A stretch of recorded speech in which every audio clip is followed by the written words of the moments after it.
नमस्कार बच्चों, हमारे टॉपिक चल रहा है विदाई संभाषण, जो संभवतः आज पूरा हो जाएगा। आप लोग देखिए पेज नंबर 50 पे सेकंड लास्ट पैराग्राफ। यहाँ की प्रजा ने आपकी जिद का फल यहीं देख लिया। यहाँ के जो लोग हैं, यहाँ की जो प्रजा है, यहाँ की जो जनता है हिंदुस्तान की, उसने आपकी जिद का फल यहीं पर देख लिया कि आदमी जिद करता है तो क्या परिणाम उसको भोगना पड़ता है। उसने देख लिया कि आपकी जिस जिद ने इस देश की प्रजा को पीड़ित किया है, यहाँ की जनता ने देख लिया कि आपकी जिस जिद ने यहाँ की जनता को परेशान किया, पीड़ित किया, आपको भी उसने कम पीड़ा नहीं दी। यानी आपको भी पीड़ा खूब हुई। ऐसा नहीं है कि हिंदुस्तान की जनता ही दुखी हुई, आप भी खूब दुखी हुए। किस कारण है? अपने निर्णयों से, अपने कर्मों से, अपने कामों से।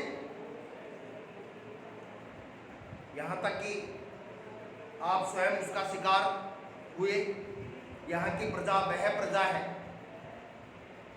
मीलॉर्ड, हिंदुस्तान की प्रजा वह प्रजा है जो अपने दुख और कष्टों की अपेक्षा परिणाम का अधिक ध्यान रखती है। चाहे दुख हो जीवन में, चाहे कष्ट हो, वो परिणाम, नतीजे के ऊपर ध्यान रखती है यहाँ की प्रजा। वह जानती है कि संसार में सब चीजों का अंत है। यहाँ की जनता जानती है कि संसार में सभी चीजों का अंत होता है। जो आया है वो जाता है, जिसने जन्म लिया है वो मरता है।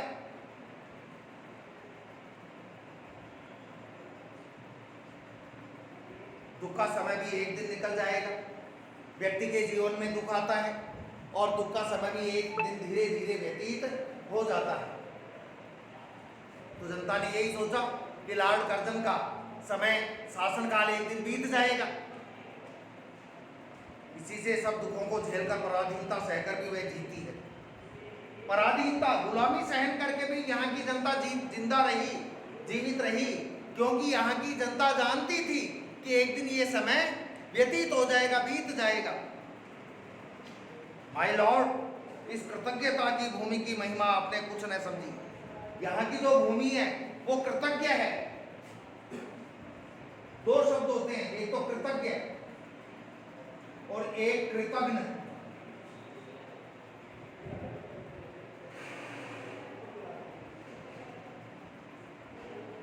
कृतज्ञ का मतलब होता है एहसानमंद। कृतज्ञ का क्या मतलब होता है? एहसानमंद। और कृतज्ञ का मतलब होता है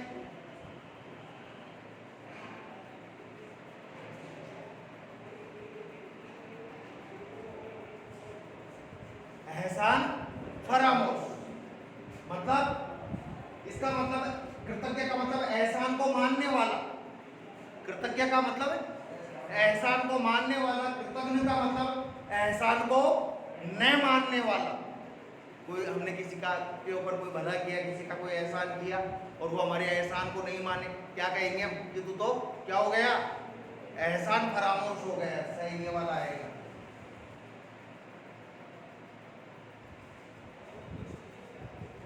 यार वो वाला ही है।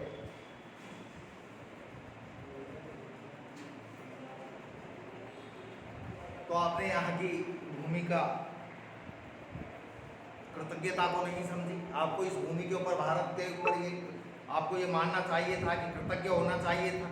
इस भूमि ने आपके, इस देश ने आपके साथ जो किया उसके लिए एहसानमंद होना चाहिए था आपको।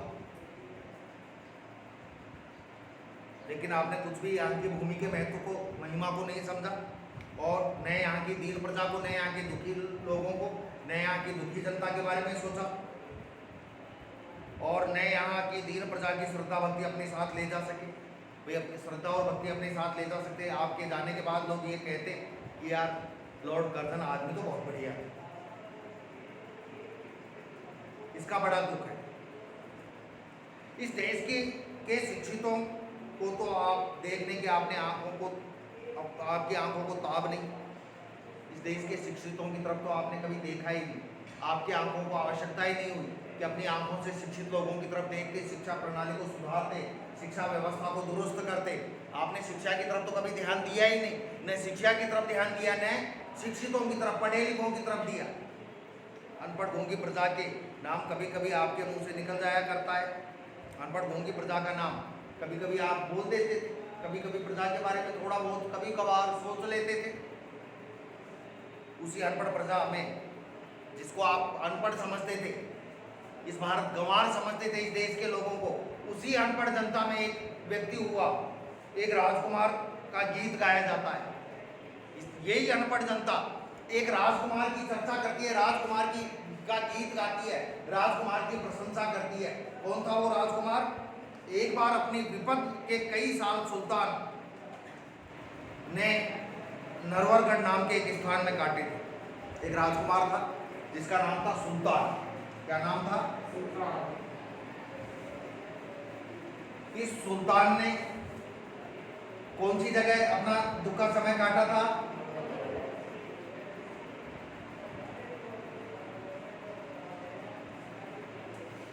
नरवरगढ़ नामक जगह पर इस सुल्तान नामक व्यक्ति ने अपना दुख का समय बिताया था।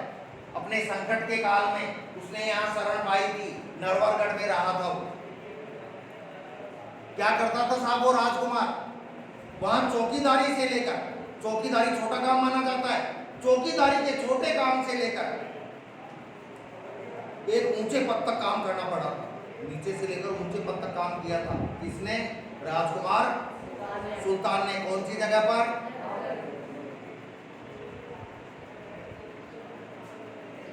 जिस दिन घोड़े पर सवार होकर वह उस नगर से विदा हुआ, भाई समय पूरा हो गया, दुख का समय बीत गया, उसको उस नगर से विदा, नरवरगढ़ से विदा होकर अपने नगर में जाना था।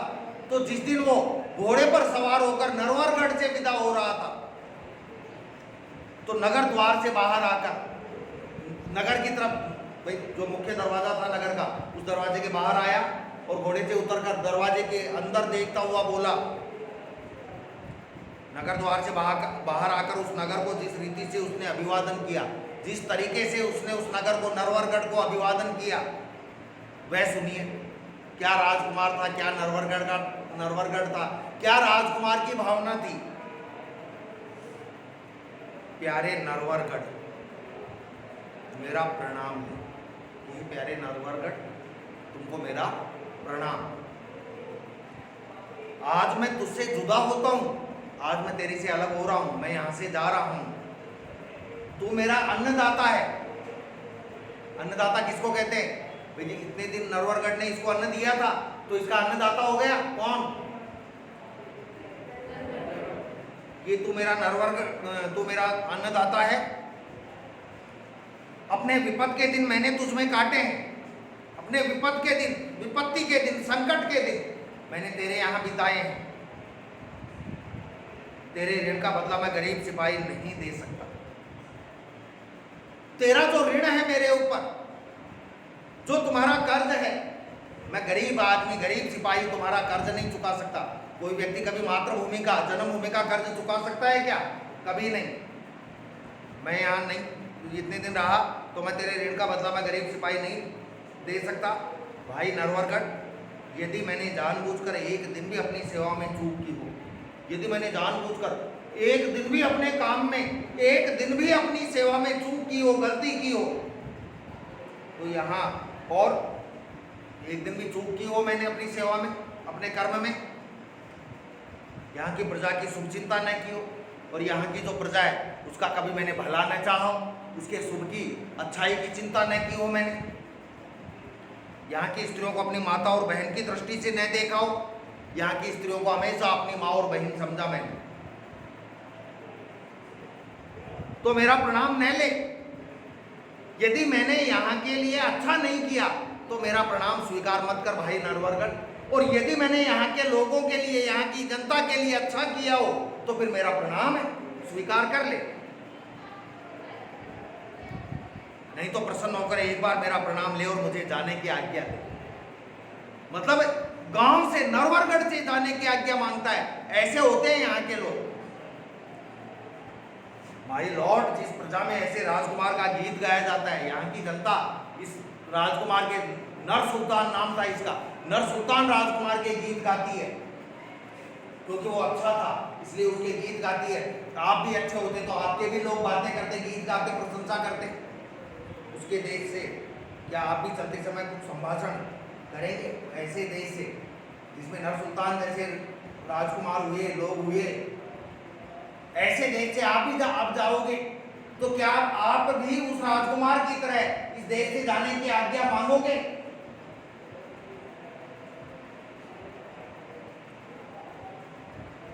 क्या आप भी चलते समय कुछ संभाषण करेंगे? संभाषण, वार्तालाप, बातचीत। जैसे मैं आपसे बात करूं तो क्या हो गया? वो संभाषण हो गया। कुछ मैं कहूं, कुछ आप कहो।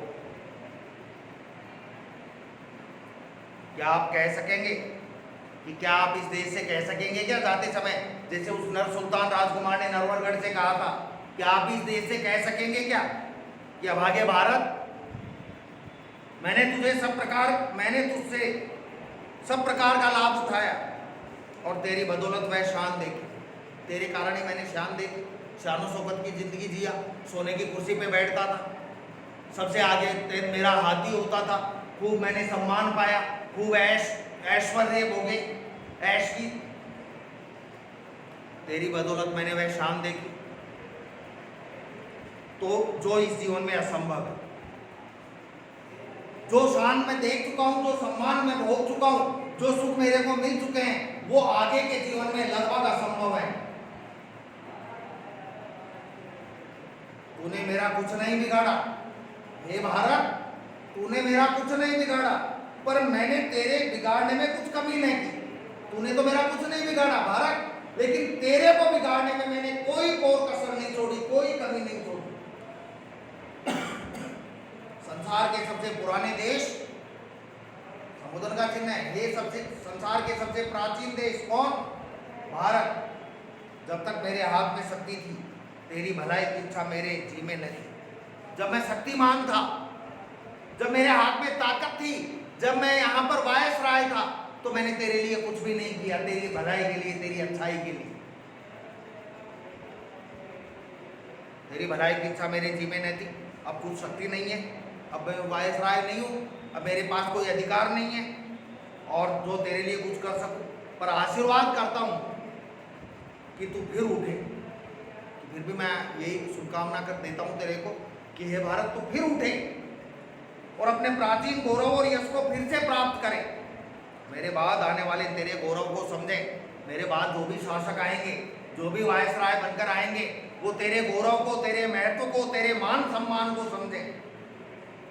आप कर सकते हैं भी, आप इस देश से, करजन साहब, आप इस देश से ऐसी बात कर सकते हैं और ये देश आपकी पिछली सब बातें भूल सकता है। आपने जो दुख दर्द दिया, जो अत्याचार किया, आपकी सब बातें ये देश भूल सकता है।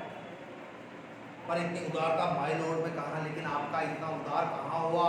आप इतने उदार हृदय के नहीं हो कि आप अपने किए हुए गलतियों की, अपराधों की क्षमा याचना कर सको। क्वेश्चन पाठ के साथ पहला, दूसरा, तीसरा, चौथा, पांचवा। एक तो ये करना है और एक लास्ट वाला देखो, भाषा की बात, इसमें पहला दूसरा करना है। ये दो ही क्वेश्चन करने हैं, पहला और आखिरी, लास्ट वाला। इसके अलावा कोई प्रॉब्लम हो तो बोल दीजिए आप। ये पाठ अपना पूरा हो गया है, कल फिर नया चैप्टर शुरू करेंगे हम। ठीक है, धन्यवाद।